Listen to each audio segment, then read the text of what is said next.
दोस्तों नमस्ते। मैं आप सबसे एक सवाल पूछने आया हूं आज। मुझे आज कुछ विश्लेषण नहीं करना है, कुछ बातें नहीं बतानी है, बस एक सबसे सवाल पूछना है और आशा करता हूं कि वीडियो के खत्म होते होते आपके मन में इस सवाल का जवाब जरूर मिलेगा। और जब जवाब आपको मिलेगा तो आप मुझे भी कृपा करके कमेंट बॉक्स में वो जवाब बता दीजिएगा। हर बार एक ही सवाल लोग मुझे पूछ रहे हैं, मुझ जैसे कई लोगों को पूछ रहे हैं और यही बात दोहराई जा रही है।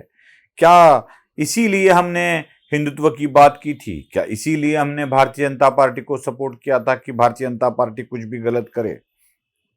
बात यह चल रही है कि भारतीय जनता पार्टी एनसीपी के साथ अपना नाता जोड़कर क्यों चली महाराष्ट्र में?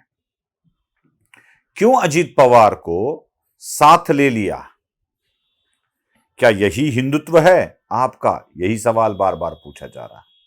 यह बताया जाता है कि यही देवेंद्र फडणवीस थे जिन्होंने अजीत पवार के लिए एक वाक्य कहा था, अजीत पवार चक्की पीसिंग एंड चक्की पीसिंग।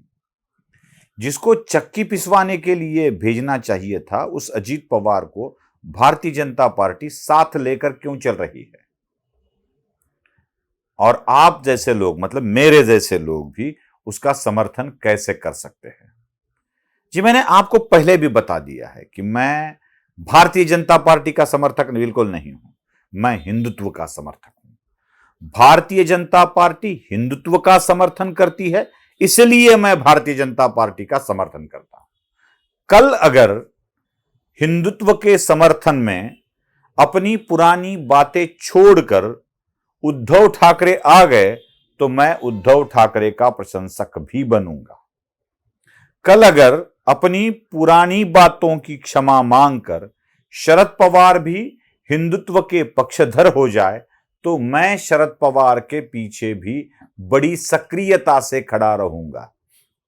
अगर राहुल गांधी सावरकर को स्वातंत्र्य वीर मान लेंगे और माफी वीर कहने के कारण माफी मांगकर हिंदुत्व की परिभाषा ही अपनी बदल देंगे और हिंदुत्व के पक्षधर होंगे तो मैं राहुल गांधी का पक्षधर भी बनूंगा।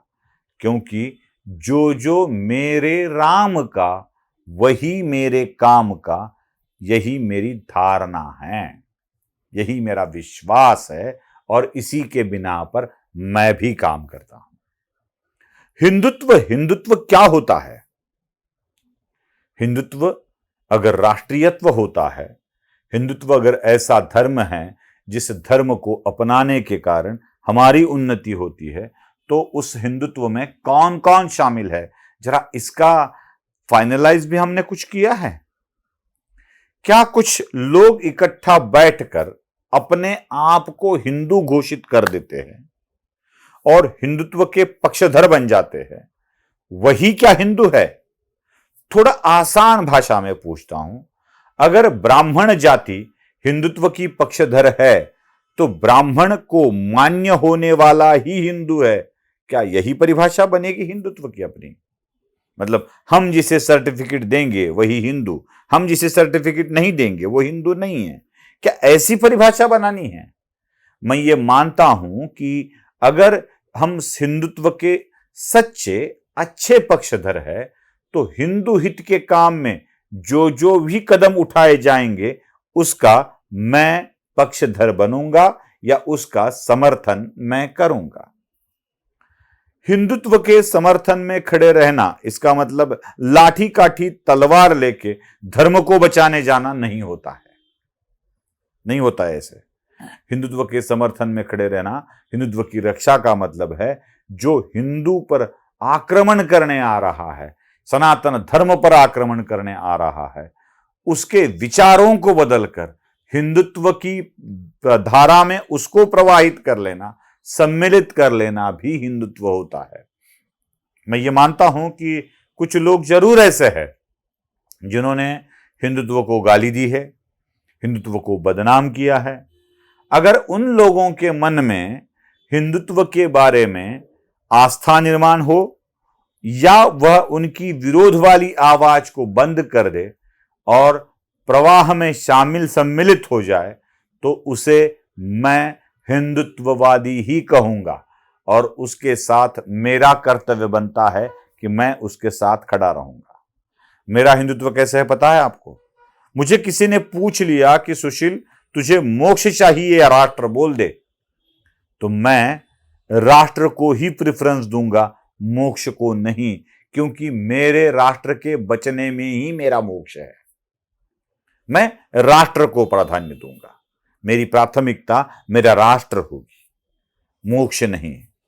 अगर हिंदुत्व का समर्थन करने वाले मोदी चाहिए या मोक्ष चाहिए, ऐसा किसी ने मुझे आज पूछा, तो मेरे राष्ट्र के लिए मेरा जवाब होगा मुझे मोक्ष नहीं, मुझे मोदी चाहिए, क्योंकि जिस विषय से मुझे मोक्ष मिल सकता है उन स्थानों को सुरक्षित रखने वाले मोदी है, इसलिए मुझे मोदी चाहिए। ऐसे मैं कहूं, जो भी कोई हिंदुत्व के झंडे को, हिंदुत्व के नारे को, विचार को बुलंद करता है, उसके हाथों को बल देना मेरा कर्तव्य बन जाता है।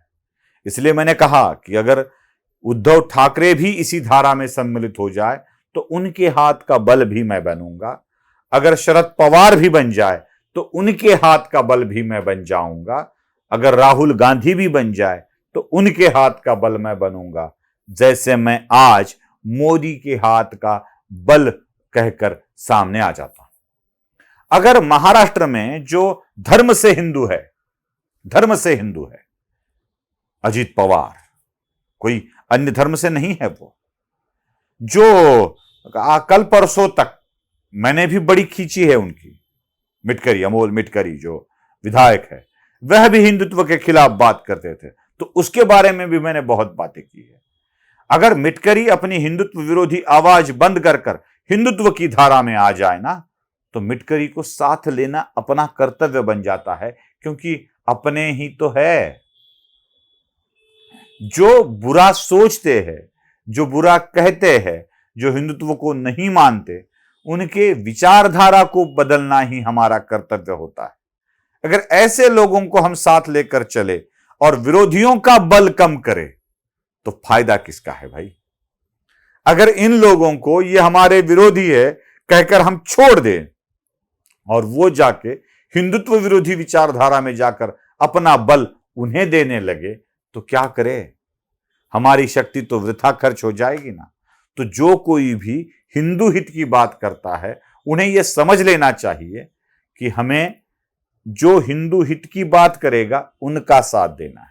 और मेरा एक ही सवाल आखिरी में आपसे है, जब हिंदुत्व को बचाने की बारी 5 साल में एक बार आती है तो मुसलमान 80% वोट देने के लिए बाहर पड़ता होता है और हिंदू 55 से लेकर 60 के बीच में ही वोटिंग करता है।